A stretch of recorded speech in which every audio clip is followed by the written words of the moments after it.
तकरीबन 13 साल से ये गृह युद्ध चल रहा था। आज जो स्थिति है कि सीरिया असद के शासन से अभी पूरी तरह से निकल चुका है, कैसे इस लिहाज से हम सीरिया के राजनीति को अब देखें, वहां के लोगों के लिए देखें, किस तरह से आप इसको देखना चाहेंगे? और देखिए, आपने जब ये आप अपनी कमेंट्री दे रहे थे, आपने बोला था ये तानाशाही राज रहा है जी। और 54 इयर्स के लिए ये इनका शासन रहा है, ये फादर और सन का। और देखा जाए तो वो बिल्कुल तानाशाही वाला शासन था। 1982 में इनके फादर ने मुस्लिम ब्रदरहुड को वहाँ कुचला था। ये हमा शहर में बहुत बुरी तरह काफ़ी लोग मारे थे, 40,000 के लोग। और फिर जब ये 2011 में अरब अपराइजिंग शुरू हुई है और ये असाद के खिलाफ जब लोग खड़े हुए थे, तो उसके बाद आपको पता है 2012 और 2013 में केमिकल वेपन्स भी यूज हुए थे। तो कहने का मतलब है एक खुद वो टेररिज्म स्टेट के जैसे काम कर रहे थे, टेररिस्ट स्टेट के जैसे अपने लोगों के ही खिलाफ लड़े थे। और उनके लोग रिफ्यूजीज होके जॉर्डन और इराक और टर्की में भागे थे और लेबनान में भी। तो उनके लोग डिस्प्लेस हुए और ये जो रिबेल्स हैं ये जाके नॉर्थ और तकरीबन नॉर्थ ईस्ट सीरिया के इलाके में ये बसे हुए थे।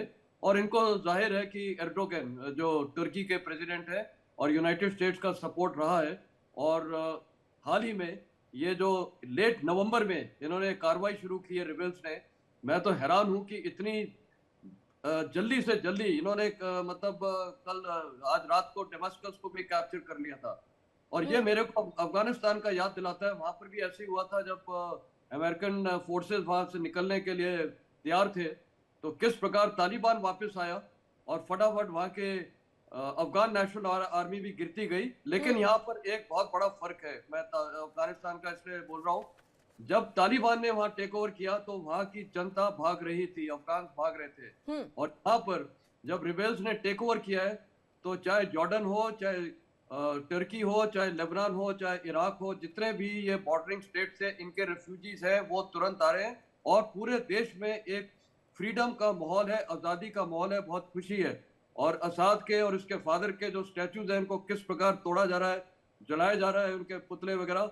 तो कहने का मतलब है थोड़ा फर्क है अफगानिस्तान और उसमें। पर हाँ, एक चीज है कि जो नेता होते हैं, जो लीडर्स होते हैं, जी। उनको अगर जनता का सपोर्ट नहीं रहता है तो उनका अंत इसी प्रकार होता है।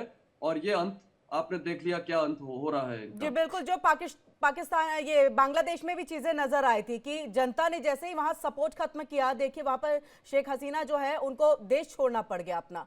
कुछ ऐसी स्थिति यहाँ पर भी है। और अफगानिस्तान से भी आप थोड़ा सा अलग बता रहे हैं कि वहां लोग भाग रहे थे लेकिन यहाँ लोग जश्न मना रहे हैं। आपके पास हम आएंगे यहाँ पर AK सिवाज जी, और हम इस चीज को समझना, क्योंकि देखिए हम लगातार बात कर रहे हैं कि विद्रोही गुट जो है HTS, उनको अमेरिका का समर्थन प्राप्त है। अगर हम बात यहाँ पर करें असद सरकार की जो उस वक्त में चल रही थी, अब यहाँ पर तो उससे निजात पा चुके हैं सीरिया के लोग, उनको समर्थन प्राप्त था रूस से। अब रूस के लिए ये कितना बड़ा खतरा है जो ये तख्ता पलट यहां पर हुआ है? हाँ देखो किरण, इसको ऐसे समझना पड़ेगा कि जो इसमें कोई शक नहीं, 50 साल से जो रूल कर रहे थे ये बशाद की जो फैमिली थी वही 24 साल से बशर अल असाद, और इन्होंने 2011 में अरब स्प्रिंग को भी कुचला। और 2016 में हुआ क्या था कि इन्होंने एक प्रकार से सिविल वार जो था उसमें एक फ्रोजन कॉन्फ्लिक्ट हो गया। 2016 के बाद कोई कोई ज्यादा हरकत नहीं हुई। जो अलिप्पो टाउन था वो पहले किसी समय में रैबत ने जीत लिया था, दोबारा जो सीरियन फोर्स थी उन्होंने 2016 में इसको जीता था। मगर अब सिचुएशन क्यों बदली? देखो अभी हमें यह समझना पड़ेगा कौन किसके पीछे खड़ा हुआ जी। है। ये जो सीरिया की गवर्नमेंट है, जो बशार की गवर्नमेंट थी, उसके पीछे था रूस और ईरान। रूस का अपना इंटरेस्ट है, वहां पर उसने बेसिस बना रखे। और ईरान क्यों था? देखो ईरान के पास जो हिजबुल्लाह होती और हमास हैं, उनको जब ये हिजबुल्लाह को लेबनान के अंदर सामान बेचता था, वो भी आपको देखो ईरान से इराक, इराक से फिर सीरिया होते लेबनान जाता था। वो होमस जो उसको कैप्चर किया है वहां से होता हो जाता था। उसके लिए भी बड़ा इंपॉर्टेंट था, ईरान के लिए भी, ईरान की जो सिया कम्युनिटी उसके लिए भी इंपॉर्टेंट था। और इसी प्रकार रूस के लिए, रूस की बेसिस भी थी सीरिया में। तो ये है कि बशर अल असद की को जो हेल्प कर रहा था रूस और ईरान। और कौन थे रेबल्स के पीछे? था अमेरिका, इजराइल और तुर्की। ये अलग बात है। ये इन तीनों का भी तालमेल में थोड़ा सा फर्क है कि अमेरिका और इजराइल का एक प्रकार से एम एक ही था, मगर तुर्की की जो रेबल ग्रुप था वो कुर्दिश के अगेंस्ट था, वो कुर्दिश के साथ नहीं था। मगर अब हुआ क्या कि जब इन्होंने देखा कि जो बाइडेन जाने वाले हैं अब, और उसके बाद डोनाल्ड ट्रंप आएंगे, बाइडेन कुछ न कुछ दिखाना चाहते हैं कि अब वो कुछ किरा, क्योंकि अभी हिजबुल्लाह और इजराइल का भी समझौता कराया। तो ऐसे में इन्होंने देखा कि अब जो रूस है उसकी इन्वॉल्वमेंट ज्यादातर यूक्रेन में है, और ईरान की भी फोकस इजराइल की तरफ है। तो ये सुनहरा मौका है कि आप जो रेबल्स हैं अगर अब हमला कर देते हैं इसके सिक्योरिटी फोर्सेस में सीरियन की, तो इसको रूस और ईरान इतनी मदद नहीं कर पाएंगे। और वही हुआ, जो रूस की एयरफोर्स थी वो ज्यादा हेल्प नहीं कर पाई, और जो ईरान से फाइटर आते थे हिजबुल्लाह वगैरह वो भी नहीं आ पाए। तो ये ज्यादा देर टिक नहीं पाए रेबल्स पे। आप देखें अभी लास्ट एक हफ्ते में क्या क्या हुआ है कि पहले इदलिब गया, फिर एलेप्पो गया, और फिर आपका देखो हामा गया, और फिर होमस गया जो कि एक बहुत ही इंपॉर्टेंट कम्युनिकेशन सेंटर था, फिर दोरा गया, और रात को आज डेमस्कस भी जीत लिया। तो यह सच्चाई है कि इसकी मदद के लिए जिस प्रकार से तुर्की ने भी, अमेरिका ने भी, इजराइल ने किया, और कहीं ना कहीं बशर अल असद अकेले पड़ गए। और उसने जो रूल था उसका यह भी कहने में आया है कि जो राज्य था 50 साल का, स्पेशली बशर अल असद, करप्शन बहुत थी, इन्फ्लेशन था, अनएम्प्लॉयमेंट थी, इनके जो फौज थी उसमें लीडरशिप की बड़ी कमी थी, और इनका मोराल बहुत डाउन था, तो वो लड़े नहीं और वो भाग गए। इराक के अंदर उन्होंने जाके शरण ली है, कुछ उन्हें हाथ खड़े कर दिए। तो ये जो सिचुएशन एकदम पैदा हुई, अब होगी क्रिटिकल सिचुएशन। अब आता है किरण कि क्या होगा आने वाले टाइम में, अब सिचुएशन कैसे फैन आउट करेगी। अब डोनाल्ड ट्रंप 20 जनवरी को टेक ओवर करने वाले हैं। अब डोनाल्ड ट्रंप का क्या रवैया है मिडिल ईस्ट को देख के, देखो इसमें कोई शक नहीं, वो मिडिल ईस्ट में अपना दबदबा रखना चाहते हैं, क्योंकि ऑयल और गैस के लिए अभी भी मिडिल ईस्ट अमेरिका के लिए इंपॉर्टेंट है। तो इसमें कोई शक नहीं, सीरिया को वो कंट्रोल रखें, मगर वो अपनी ट्रुप्स की डिप्लॉयमेंट नहीं करना चाहते। मुझे लगता है कि जिस प्रकार से जिलानी जो प्राइम मिनिस्टर थे सीरिया के, वो अभी भी हैं, कोई ना कोई बातचीत होगी, और ये जितने भी विद्रोही ग्रुप हैं मिल बैठ के कहीं ना कहीं गवर्नमेंट बनेगी।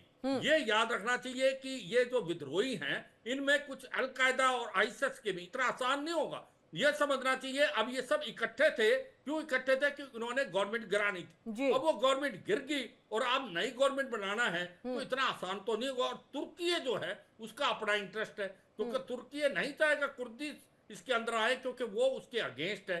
तो ये सच्चाई है कि सिचुएशन फ्लूइड रहेगी, आने वाला समय बताएगा। मगर एक दो कंट्रीज को थोड़ा फायदा हुआ है, एक अमेरिका को, अमेरिका ने अभी अल बशार जो कि एक इंपॉर्टेंट था, वो प्रॉब्लम थी उनके लिए, उसको हटा दिया है। इजराइल ने क्या किया, गोलान हाइट से अब वो सीरिया की तरफ कुछ इलाका जीत रहा है, जिसको वो बफर जोन बनाएगा, तो इजराइल के लिए भी बड़ा इंपॉर्टेंट है।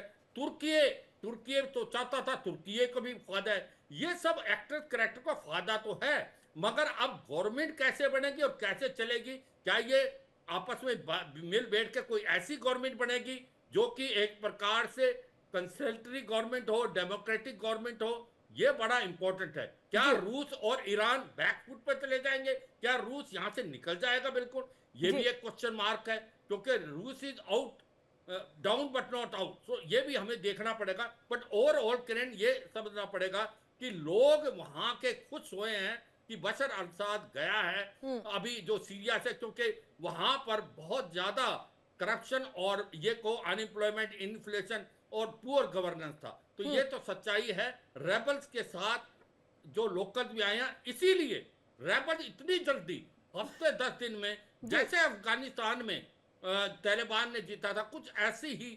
लेकिन लोगों को major general retired major general Shivaji, यहाँ पर लोगों को अब उम्मीद होगी कि ना आने वाली गवर्नमेंट पहले वाले गवर्नमेंट से बेहतर होगी।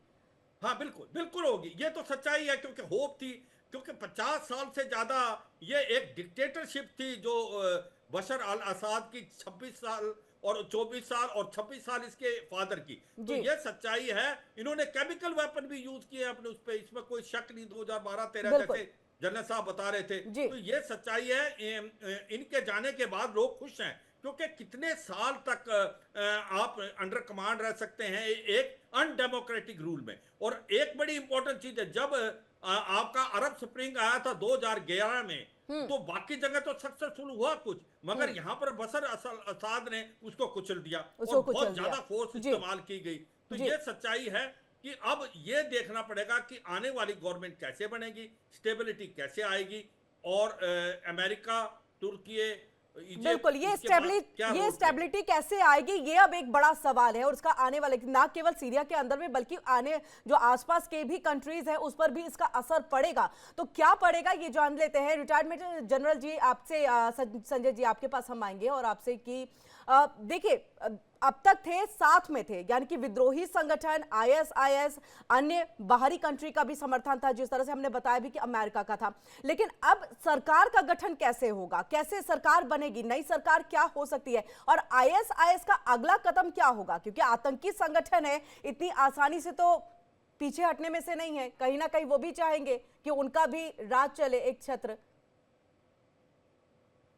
सबसे बड़ी कंसर्न आज सीरिया में यह है कि ये गवर्नेंस कैसे होगी, ये ट्रांजिशन सरकार कैसे बनेगी और परमानेंट सरकार कैसे बनेगी। ये सबसे बड़ा कंसर्न है, जो जनरल सिवाच ने भी बताया है। जी और पूरे विश्व में अभी ये सबसे बड़ा कंसर्न होगा। और जो नेबरिंग कंट्रीज हैं और खासकर जो सुपर पावर्स हैं वो भी ये ध्यान रखेंगे कि अब होगा क्या। मेरे को यहाँ थोड़ी ऑप्टिमिज्म लगती है। इसके कई कारण हैं। पहली बात, एसटीएस का जो कमांडर है जुलानी, देखिए उसका ओरिजिन अल कायदा से है, फिर आईएसआईएस के साथ भी था। अभी आपने अगर देखा है जितना भी उनके इंटरव्यूज हैं, स्पीचेस हैं, और जितना भी ये आज भी जो वहाँ के रिबेल्स ने सीरियन टीवी पे जाके बोला था, उनका ड्रेस मार्क करने लायक है। किसी ने भी वो जो टिपिकल इस्लामिक हेडगियर होता है या टर्बन किसी ने नहीं पहना था, मिलिट्री फटीक थे या नॉर्मल जीन्स वगैरह भी थी, जैकेट से। कहने का मतलब ये है कि 54 इयर्स में वहां के लोगों ने तानाशाही देखी और रिप्रेसिव रिजीम देखी।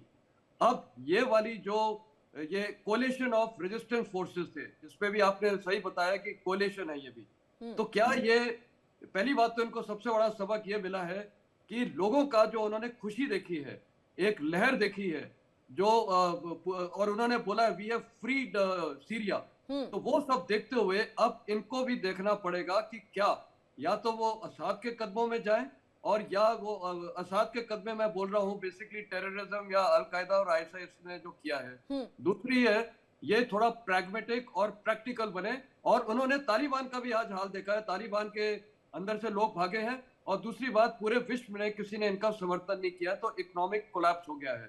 आज वहां की जनता चाहती है प्रॉस्पेरिटी, पीस, डेवलपमेंट। तो हो सकता है कि वो सब देखते हुए ये जो स्ट्रेटेजी इन्होंने की है, पहली बात तो ये कोलिशन फोर्सेस इकट्ठे लड़े, वो बहुत काबिल तारीफ है। दूसरा, जहां तक गवर्नेंस का सवाल है, मेरे को लगता है कि ये कामयाब होने की चांसेस हैं। एसटीएस के लीडर जुलानी ने बोला है कि जितने भी गवर्नमेंट इंस्टीट्यूशन है वहां कोई घुसेगा नहीं, कोई हमला नहीं करेगा। इसका भी कारण है क्योंकि वो इंस्टीट्यूट इनके देश के हैं। जी इनका सिर्फ मुद्दा एक ही था, असाद को हटाना। वो सक्सेसफुल हो गया है। तो वहां आपने कोई ऐसी दृश्य नहीं देखे हैं कि वहां की जो सेना है जिन्होंने सरेंडर कर दिया है, या जो गवर्नमेंट एम्प्लॉयज है उनको कोई मारपीट हो रहा है। तो वो सब चीज नहीं हो रहा है। तो वो देखते हुए मेरे को एक पॉजिटिविटी लगती है। अब नेबरिंग कंट्रीज का क्या होगा, देखिए सबसे पहले सबसे बड़ा नुकसान तो ईरान का है। एक्सेस ऑफ रेजिस्टेंस जो इन्होंने शुरू किया था, हिजबुल्लाह तो तकरीबन काफी हद तक अभी मार्जिनलाइज हो गया है। और जो इनका लैंड रूट था, ये इराक के जरिए और सीरिया के जरिए हिजबुल्लाह के लिए वो खत्म हो गया है। हिजबुल्लाह फाइटर्स यहाँ अब लड़ ही नहीं सकते हैं। रशिया का वैसे ही फोकस यूक्रेन में है। तो कहने का मतलब है सबसे बड़ा लूजर तो ये ईरान हुआ है इस इलाके में। और सबसे जो इस इलाके के तुर्की को फायदा हुआ है, और इजराइल को एक चिंता जरूर सताएगी, जो अभी हम बात भी कर रहे थे, क्या ये आईएसआईएस वाला या अल कायदा वाला सिलसिला यहाँ शुरू हो जाएगा। वो कंसर्न रशिया को भी रहेगा, वो कंसर्न अमेरिका को भी रहेगा, वो कंसर्न इजराइल को भी रहेगा। तो मेरे ख्याल ये जो कोलिशन फोर्सेस हैं, देखिए सत्ता के लिए सब भागा दौड़ी तो होगी, लेकिन इसमें मेरे को लगता है म्यूचुअल एडजस्टमेंट होगा। और जहां तक कुर्दिश रिबेल्स का सवाल है, कुर्दिस्तान का, मेरे को लगता है देखिए उनको ऑटोनॉमी देना जरूरी है। ईरान और इराक का जो इलाका है, और सीरिया का, और ये वाला जो तुर्की का है जिसमें ये कुर्दिस्तान क्लेम करते हैं, शायद एर्डोगन ने ये भी सोचा होगा कि इनको भी एक बार एक कुछ ऑटोनॉमी दी जाए इस इलाके में, कुर्दिस्तान का थोड़ा कॉम्प्रोमाइज करके, जिससे ये भी ऑटोनॉमी से वहां पर रूल कर सके। तो पॉसिबिलिटी है कि यहाँ पर सब कुछ ठीक हो सकता है। और अगर नहीं होता है तो यहाँ पर फिर इतना इंस्टेबिलिटी हो जाएगा कि जैसे अभी प्रेसिडेंट ट्रंप ने भी बोला है कि हमें यहाँ पर इस लड़ाई में शामिल नहीं होना चाहिए। और प्रेसिडेंट ट्रंप का मैं एक चीज आपको बता दूं, देखिए ओबामा ने तो 2012 और 13 में जब ये केमिकल वॉरफेयर, सरीन गैस वगैरह यूज हुआ था, ओबामा ने अपनी रेड लाइंस में कोई वादा पूरा नहीं किया, वहां मिलिट्री वगैरह को तैयार हुक्म था। तो ये भी एक बड़ा लेसन लर्न है, क्योंकि यही टेररिज्म, इस्लामिक टेररिज्म अमेरिका को हिट करेगा, यही रशिया को हिट करेगा, और यही जो बाकी अरब स्टेट्स हैं इनको हिट करेगा, और इसराइल को भी हिट करेगा। तो हो सकता है ये सारे स्टेट्स, खासकर जो अरब स्टेट्स हैं, जो मेजर अरब स्टेट्स हैं, वो सब मिलके यहाँ पर एक गवर्नेंस मॉडल का इस पे काफी टॉक्स होगा। मेरे को लगता है सक्सेसफुल रहेगा, अनलाइक तालिबान, क्योंकि तालिबान में तो उल्टा ही था, ये तो एक टेररिस्ट वापस आए थे। तो मेरे को ऑप्टिमिज्म दिखती है, और हो सकता है कि ये इंडिया के लिए इसमें मेरे को फायदा दिखता है। अगर जनरल संजय जी, ये हम लेकिन आईएसआईएस को दरकिनार नहीं कर सकते ना। अगर वहां पर टेररिस्ट के तौर पर तालिबानी थे तो यहाँ आईएसआईएस भी तो हैं। नहीं, बिल्कुल आप सही बोल रहे हैं। देखिए अब उन्होंने सबक तो लिया ही है, या 54 इयर्स का जो इनको सबक मिला है।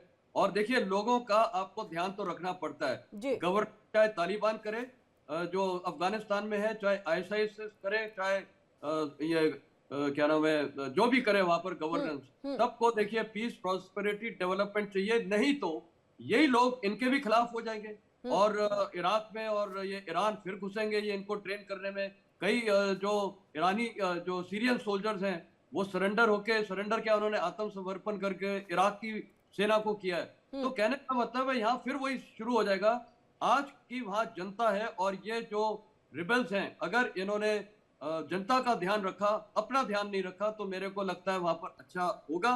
नहीं रखा तो ये एक और बहुत ही बड़ा भयानक इलाका हो जाएगा ये पूरा मिडिल ईस्ट में। और इंडिया के लिए मैं फायदा ये बता रहा हूँ कि अगर ये स्टेबिलिटी आ जाती है, इंडिया का देखिए एक ऑयल और गैस रिजर्व्स का इंटरेस्ट है ये कुर्दिस्तान और ये पूरे इलाके में। और मेरे को लगता है ये जो आईएमए कॉरिडोर है, वहां से जॉर्डन के थ्रू एक लाइन नॉर्थ को भी हम भेज सकते हैं, जिसमें चाइना को और ईरान को वैसे भी नुकसान होगा। तो मैं ये इसमें पॉजिटिविटी देख रहा हूँ। ये पॉजिटिविटी ये मैं पूछ लेती हूँ, क्योंकि इंडिया के परिप्रेक्ष्य से भी मैं सोच रही थी कि जानना चाहूँ कि भारत पे इसका क्या असर पड़ने वाला है। जनरल शिवाजी जी, भारत पर क्या असर पड़ रहा है? जिस तरह से पॉजिटिविटी एक बता रहे हैं यहाँ पर जनरल संजय जी कि देखिए कहीं ना कहीं जो हम कॉरिडोर की बात कर रहे थे, जिसकी चर्चा काफी लंबे समय से, और चाइना कहीं ना कहीं हमारे लिए मुश्किल बन रहा था, तो अब लग रहा है कि चीजें, स्थिति जो है वो संभल जाएंगी अगर स्टेबल एक सरकार बन जाती है तो।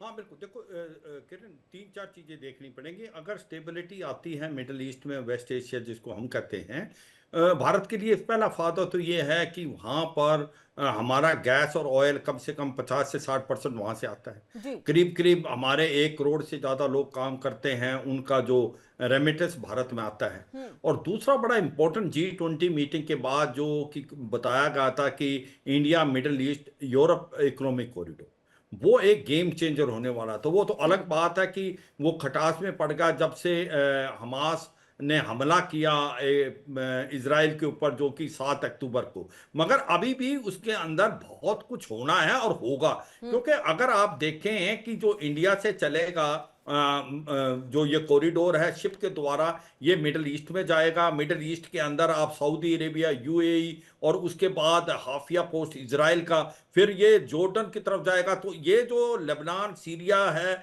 इनकी तरफ से जाता है, फिर ये यूरोप में जा रहा है। तो इसका मतलब अगर सीरिया के अंदर स्टेबिलिटी आती है तो ये भारत के लिए फायदे का है। हम चाहते हैं कि ये जो India middle east Europe economic corridor reality बने। अगर ये रियलिटी बनता है तो कहते हैं कि भारत की जो जीडीपी है 2 से 3% एक्स्ट्रा बढ़ेगी, क्योंकि हमारा ट्रेड बहुत सस्ता हो जाएगा यूरोप तक और मिडिल ईस्ट तक। तो ये सच्चाई अगले 10-15 साल में अगर ये बनता है और ये एक प्रकार से कंक्रीट ग्राउंड पे एक्शन होते हैं तो बहुत फायदा है। तो ओवरऑल भारत को फायदा है अगर शांति आती है, पर भारत बड़े सोच समझ के चलता है। हाँ बिल्कुल। अब आप जो बात कर रहे हैं कि क्या सीरिया में जैसा हम सोच रहे हैं वैसा कुछ शांति आ जाएगा, क्योंकि एक इराक का भी मॉडल है। अगर आप देखो, सदाम हुसैन को इराक से मारा गया था तो सबने सोचा था शायद, क्योंकि वो भी एक प्रकार डिक्टेटर थे, तो अच्छी गवर्नेंस आएगी, जी। मगर अनफॉर्चुनेटली हुआ नहीं। इराक के अंदर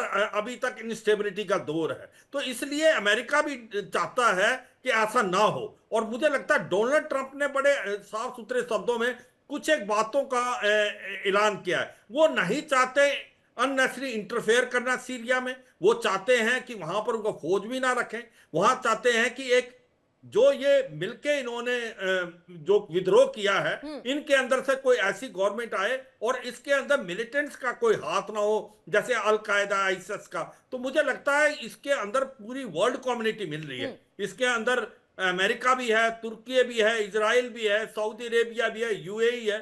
तो वो चाहते हैं कि एक ऐसी गवर्नमेंट आए जिससे डेमोक्रेटिक हो, लोग उससे खुश हों और उसका कोई लेना देना ना हो आपके टेररिस्ट ऑर्गेनाइजेशन। जी। ये याद रखना चाहिए किरण, जो जी। लास्ट में डिफीट हुआ था इस्लामिक स्टेट सीरिया और इराक से, तो उस समय बहुत एक सोच विचार किया था कि आईएसआईएस जो एक वर्ल्ड के लिए बहुत ही बड़ा टेररिस्ट ऑर्गेनाइजेशन था अल कायदा की तरह, उसका समाप्ति भी वहीं से हुई थी। तो जी। मुझे लगता है कि अब जो हम होपफुल हैं कि अब रेबल्स ने कंट्रोल कर लिया है, एक ऐसी गवर्नमेंट बने कि जो डेमोक्रेटिक हो, लोगों की भलाई के लिए सोचे। और जो बात हो रही है, हो सकता है, ऐसा भी हो सकता है कि सीरिया के दो हिस्से हो जाए। एक जो है, जो तुर्की का क्या रोल है, क्योंकि कुर्दिस्तान की बात हो सकती है, ये मगर ये कुछ आपने भी बड़ी हो, बात कही, बहुत कुछ भी बड़ी हो, बात कही। एक, जी। हाँ मैं यही कहूंगा करण, कुछ भी हो, एक शांति का माहौल आए, एक स्टेबिलिटी का माहौल आए। और लेकिन अमेरिका चाहता है, जी क्योंकि बिल्कुल। अमेरिका ने देख लिया है जनरल इंस्टेबिलिटी से उसको जी। नुकसान है। जी जनरल संजय जी, आपसे हम समझना चाहेंगे जो स्टेबिलिटी, जो शांति की बात यहाँ पर कर रहे हैं जनरल श्रीवास जी, तो क्या हम समझे, क्योंकि बांग्लादेश का एक उदाहरण है हमारे सामने, जब जब गृह युद्ध हुआ है, तख्ता पलट हुआ है इस तरह से, तो कहीं ना कहीं एक इकोनॉमिकली और शांति व्यवस्था के चीजों में अगर हम देखें लिहाज से, तो वो चीज नजर नहीं आई। और इकोनॉमिकली जो देश है वो कहीं ना कहीं एकदम लास्ट पायदान पे होता हुआ चला गया, क्योंकि बांग्लादेश देखिए सबसे बड़ा उदाहरण के तौर पे हम देख सकते हैं अभी के वक्त में। देखिए, बांग्लादेश तो सबसे बड़ा उदाहरण है। देखिए, जब ये शेख हसीना को वहां से लोग ने निकाला था, हम्म। तो कुछ जो दृश्य है तकरीबन यही थे, हम्म। तकरीबन यही थे। लेकिन अनफॉर्चुनेटली उनको कंट्रोल करने वाला, जो वहां पर ये जो रेडिकलिज्म फैलाया, वो पाकिस्तान था। हम्म। और पाकिस्तान का स्टेटेड एम है कि वो इंडिया को लीड करना चाहता है, इंडिया को इंस्टेबिलिटी लेके आना चाहता है। और उसका एक ही तरीका है जो उसने जिंदगी भर अपनाया है, वो है धर्म का इस्तेमाल करके। जी। वही धर्म का उसने रेडिकलिज्म अब बांग्लादेश में स्प्रेड कर दी है। और बांग्लादेश पूरे में स्प्रेड नहीं हुई है, मैं आप बता दूं, मैं बांग्लादेश खुद गया था आर्मी चीफ के साथ 2007 में। और वहाँ जब हम गए थे, और मैं 2 यूनाइटेड नेशन मिशन में भी बांग्लादेश ऑफिसर्स के साथ रहा हूँ, जवानों के साथ भी, तो वहाँ मेरे को ऐसी रेडिकलिज्म नहीं देखी थी। लेकिन ये जो रेडिकलिज्म हुई है, ये पाकिस्तान के कहने पे कुछ ही तत्व हैं जो इस पे शामिल हुए, खासकर यूनिवर्सिटी स्टूडेंट्स, और कुछ इनके आर्मी ऑफिसर्स भी हैं, जी। और जो रिटायर्ड भी हैं, जो गवर्नेंस में आ चुके हैं। लेकिन ये जो इन्होंने यहाँ पर शुरू किया है, ये सिर्फ धर्म के उस पर शुरू किया है। और देखिए, आपने बड़ा उचित चीज पूछी। देशवासी किसी भी देश के क्या चाहते हैं? इकोनॉमिक प्रॉस्पेरिटी, डेवलपमेंट, शांति, पीस, यही सब चाहते हैं। जी। वो कोई ये, अगर वो बांग्लादेशी ये समझेंगे नहीं, तो उनका रास्ता वही है जो अफगानिस्तान का किया, किसने? पाकिस्तान ने किया। जी। और पाकिस्तान का क्या हालात है?